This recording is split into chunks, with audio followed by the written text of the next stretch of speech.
One of the best guitar deals that I've picked up on Amazon in a long time. Now, I've already done an unboxing of this Aklot 7-string, and I promised you a further demo, a full review, and that is exactly what we're going to do today.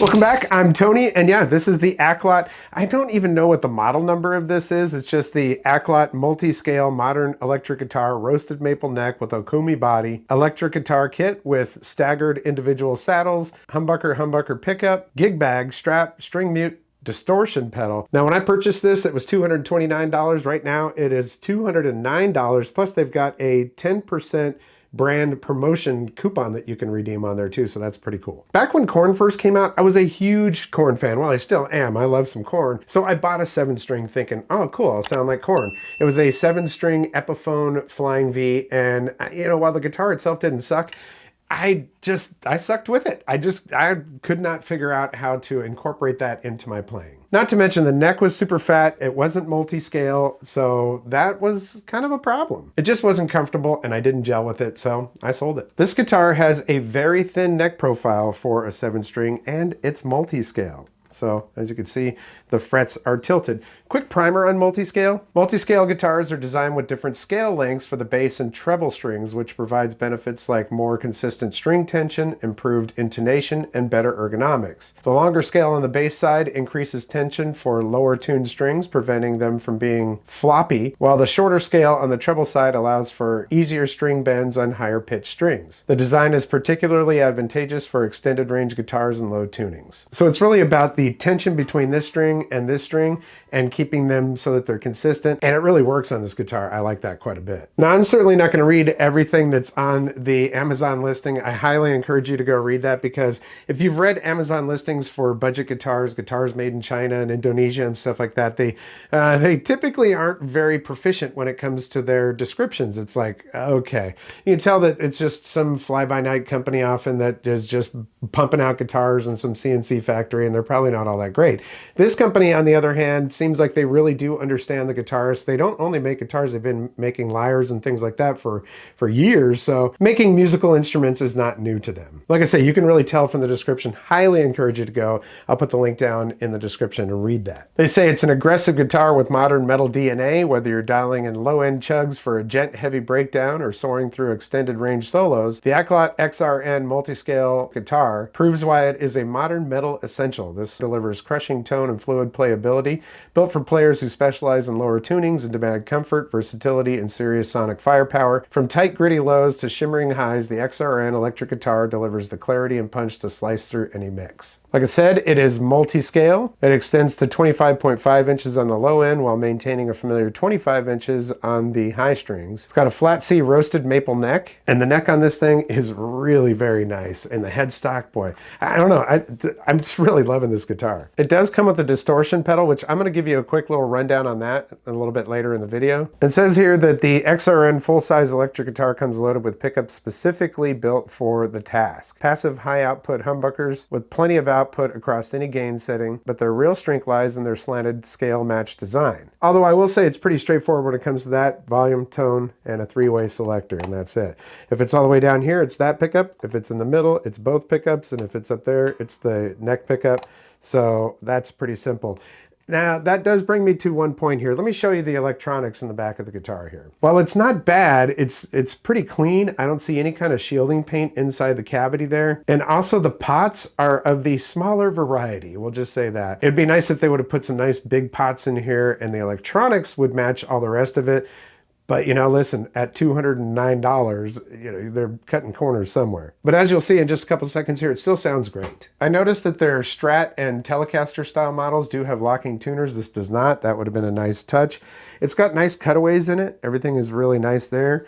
Got a nice belly cut on it. It's just, it's a pretty stunning piece of guitar. And the fact that I'm actually playing a 7-string and writing some stuff to go along with it, well, let's check that out. And we'll also give you a quick demo of that distortion pedal. Oh, real quick before we do all that, if you are a 7-string player, I left the strings that I got on the guitar on there because I wanted to show you exactly how you get it. But I did buy some new strings for it. So I'm kind of curious, which ones would you use? I've got these Ernie Ball right here. These ones are the regular Slinky, because I like to use extra Slinky a lot of times on my guitar, so I thought I would try those. Those are 10 to 56. And then I've got these that are 10 to 62. So these are skinny top, heavy bottom, Ernie Ball.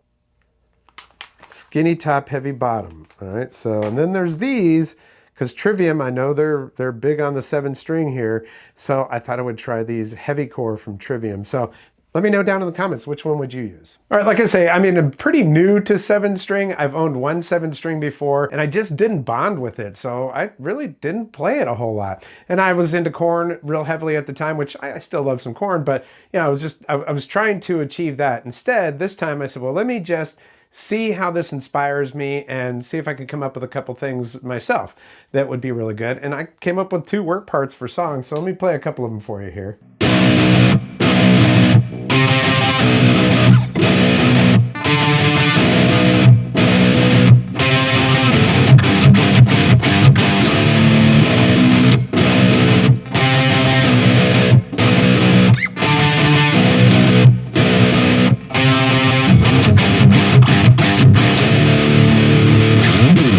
Cool. I need to put some drums to that, a little bass, but you know, that's an example of some nice heavy riffing that I'm really kind of enjoying that. Another one that I came up with was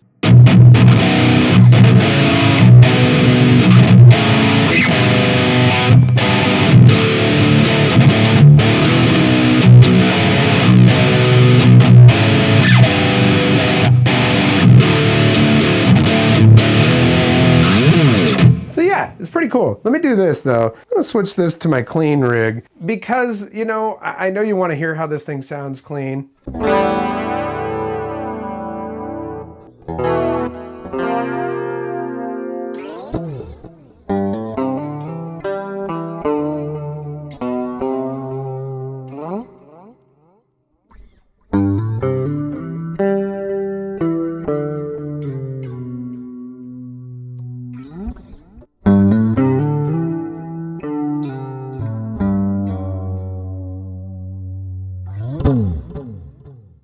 So, I mean, yeah, sure, it sounds great as any type of guitar, but I just kind of think that pretty much everything you're going to be doing on this is going to be, you know, more on the metal sense. Now, I know that jazz guitarists will use these because they have more range and all of that, and that's all fine and dandy, but for my purposes, I think it's pretty much going to be that. Now, the only difficulty I've run into is being a 7-string. I'm so used to 6 strings, when I look at the neck, I get a little bit lost sometimes, like if I was trying to play Arizona from the Scorpions. I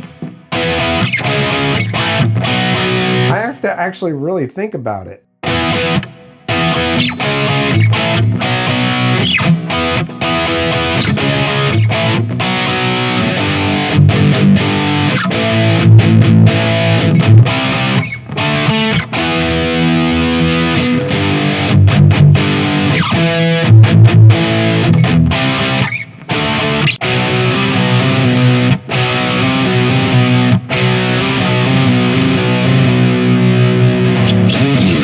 Yeah, so if I'm trying to play something that I play all the time, but I'm so used to where my fingers go on a 6-string, it's kind of funky. I start getting like, wait a minute.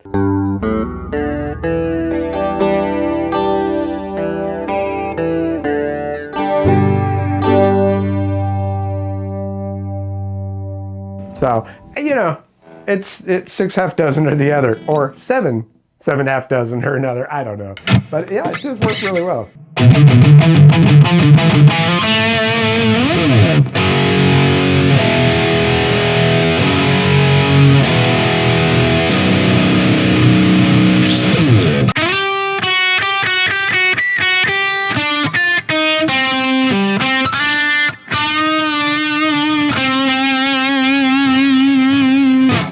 So playing anywhere on this thing is really comfortable. This neck, you know what, 7-string wise, it's probably the best 7-string neck on the back of the neck that I've felt. Yeah, a little bit of setup. I could probably use a little bit more setup on this one. I still have a little bit of fret buzz, but you know, for what I paid for this thing, kind of amazing. As far as the multi-scale on the fan frets goes, I don't notice a whole lot of difference. It's not like it makes it any harder or any easier to play, so I'm totally cool with that. Yeah, man, this guitar sounds good and it just looks really cool. Alrighty, let's take a look at this pedal. It is the Aklot Zero Frame Advanced Multi-String Distortion by Aklot. So basically what they say is clarity over chaos, saturation with control. Oblivion is a modern high-gain distortion pedal, purpose-built for today's progressive and extended range guitarists. Engineered for down-tuned guitars and low-register riffing, Oblivion delivers aggressive saturation while maintaining tight low end, crisp articulation, and note clarity, even under complex harmonic layering. The gain structure avoids excessive compression and muddiness, ensuring every palm mute and progressive chug cuts through with authority. Stack it with amp distortion or a boost pedal to unlock punishing density and massive harmonic impact. All right, so right now I've just got this plugged into a Tone Master Pro with no effects at all, just straight into that, into Reaper on a MacBook Pro. So this is what it sounds like.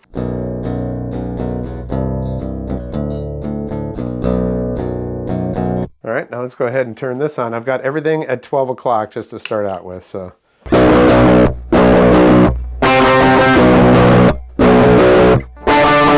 So that's all at 12 o'clock. You've got level, saturation, and CLR, that's for the tones. So if we turn this all the way back here, let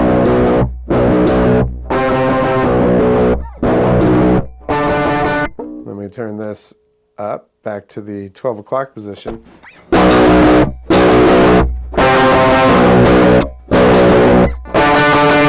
Of course, level is the level of the output of the effect. And we'll take the saturation all the way down now.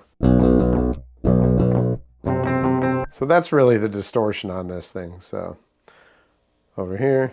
Then we'll take this all the way up.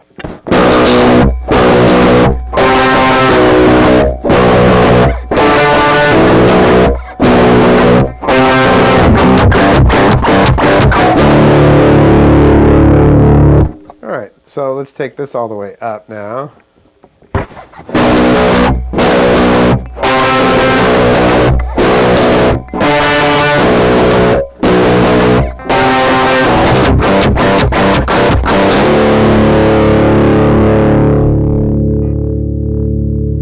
So the way I like to run this is about like that.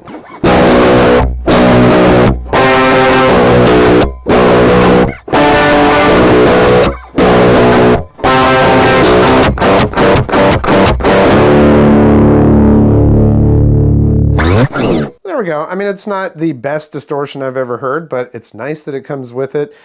And, you know, hey, listen, it's got a unique sound to it, so maybe I can work that into mixes somewhere. I left the strings that were on here for this demo so that I could show you exactly how it sounds, but I do have those 3 packs of strings, and I'm asking you to leave me a comment down there and let me know which one you would recommend if you are a 7-string player. Once again, regular Slinky 7-string.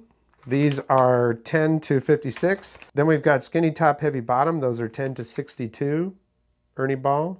And then these Trivium, these are 10 to 63. So yeah, let me know which ones you would use. Great deal, and if you don't like it, it's Amazon, so it's real easy to send it back. They also have a, what is it, Twilight Blue, that is kind of like, I call it Burple, so it's blue-purple color changing, and their Telecaster and Strat style models look fantastic. They've also got a Les Paul style model, which I will be reviewing in the near future, so I'm looking forward to that. But yeah, the Strat style one, I definitely want to check that one out, so I might have to pick one of those up too. Oh, also I did weigh this. It came in at exactly 7 pounds, which is lighter than some of the other guitars that I have. So look, man, I'm really digging it. I think it's very well made. It could use a little bit more setup. Like I said, I just, left the strings that were on here. I didn't want to do the full setup until I wanted to put fresh strings on it because I might use a different gauge or something like that. A little bit of fret buzz.